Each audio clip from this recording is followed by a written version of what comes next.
Now that you're familiar with acrylic paint and nail art brushes, let's try out a vintage rose design that's seemingly more difficult than it really is. Before we start, let's take a look at a rose. Notice the majority of the rose is the same color. However, as the petals curl into the body of the rose and away from the light, they get darker. And where the petals are closest to the light source, it's almost white. Keeping this in mind will help you achieve a more realistic rose.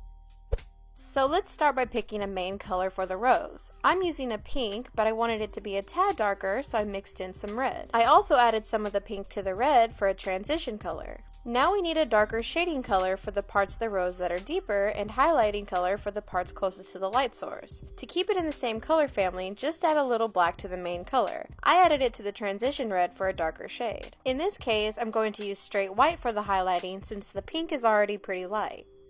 The next thing you need is the right tools. I'm using two brushes from Winstonia. The first brush is a fine line brush that has a little fuller body to pick up more product. I'll be using this to apply the majority of the color. For the more intricate details, I'm using a super tiny brush from the Berry Wine collection. Now let's begin. Start by preparing the nail. I'm using a white background for this design. Load your brush with the main color and start at the center of the rose by making a small circle. Keep layering in more petals. It helps to keep a picture nearby to refer to. At this stage, your rose will look like a blob of color, but don't worry, that's what our shading and highlight color is going to correct. Now switch to your tiny brush and use the red to graph out where the petals are. This is the start of the shading behind the petals.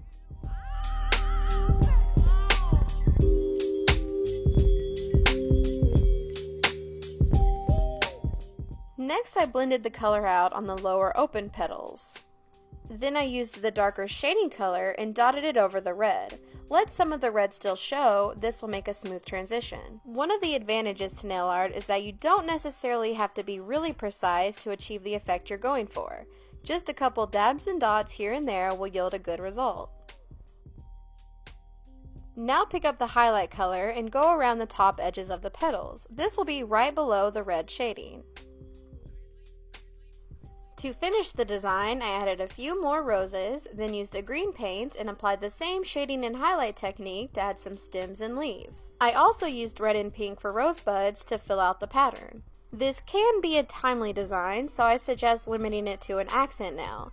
And yeah, this will be harder to do with your non-dominant hand, but you can always make a decal using the same techniques, or show a friend this video and be like, hey, help me out. Or just try it out with your non-dom, and where there's a will, there's a way. On the other nails, I just have a plain soft pink color with a flaky polish over it.